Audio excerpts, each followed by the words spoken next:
Hi, I'm Morelli. How do you personally feel about owning a gun? Gun control is one of the most talked about topics in the government and it's said to be a huge upcoming topic to be looked at in our next presidential election.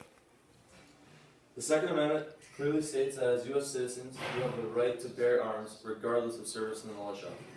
It was adopted December 5th, 1791 as part of the first 10 amendments in the Bill of Rights. An article from the Web InfoWars references a Harvard Journal of Law discovered over the past 20 years that gun sales have exploded, but homicides with firearms were down 30%, and other firearm crimes are down 69%. The study also shows nations who have more guns tend to have less crime. Every mass shooting that has occurred in the U.S. since 1950 has taken place in states with strict gun control laws except one. I will first inform you on how it's unconstitutional of being for gun control. Then I will go over negative effects of how gun control increases crime and empowers criminals, taking away our self-defense. Last, I will talk about possible solutions towards guns that does not involve completely taking them away.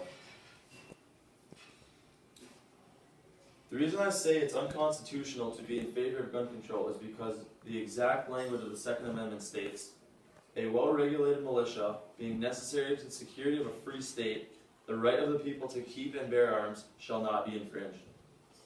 This statement gives us the right as U.S. citizens to own a gun. It is our fundamental right.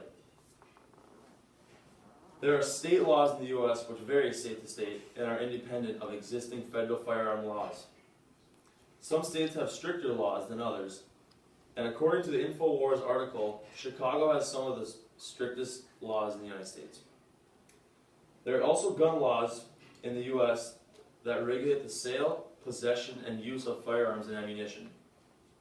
We have many good gun laws in place at the present time. You may have heard this saying before, guns don't kill people, people kill people. A study was published in the Harvard Journal of Law and Public Policy which discovered nations with more guns had less crime.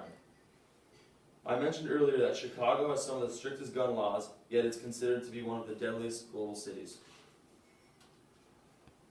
The U.S., however, is number 1 in the world in gun ownership, yet only 28th in the world in gun murders per 100,000 people. Overall, in the U.S., guns are used 80 times more often to prevent crime than to take lives or take part in crime. Now that we've gone over the laws and rights of guns, let's discuss how reducing them increases crime, empowers criminals, and takes away self-defense. Criminals will find a way to use guns if permitted or not. It is stated in a Policy Mike gun control article that anyone can even make their own gun simply by watching a video on YouTube. Like drugs, they will be used even knowing they shouldn't be, if banned or not. Many people think less guns or gun control would equal less crime, but in reality, there is a strong correlation between more guns and less crime. If you have no control or gun to use, the criminal automatically wins. You're helpless. Protection or self-defense has always been a big issue with guns. Without them, you have no way to protect yourself instantly and must surrender or fight back. You're easily vulnerable. Even many police departments in places with the highest crime rates where strict gun control has passed are choosing what crimes to go after to protect themselves. Also, many are understaffed as crime rates are so high. We have gone through all the negative effects of giving up our guns, but now let's discuss possible ways to fix these issues without taking away guns completely. These solutions include new laws, avoiding heavily powdered guns, monitoring and eliminating, and safety precautions. Some new laws could include a week training course, or as stated in Jeffrey Myron's article on Bloomberg.com, maybe require taking tests proving gun owners are mentally stable and implement periodic checkups on that owner. Maybe require gun owners to purchase a gun case or safe to keep guns in. And another solution is requiring license to be renewed every year. Also, machine guns could not be allowed to the public.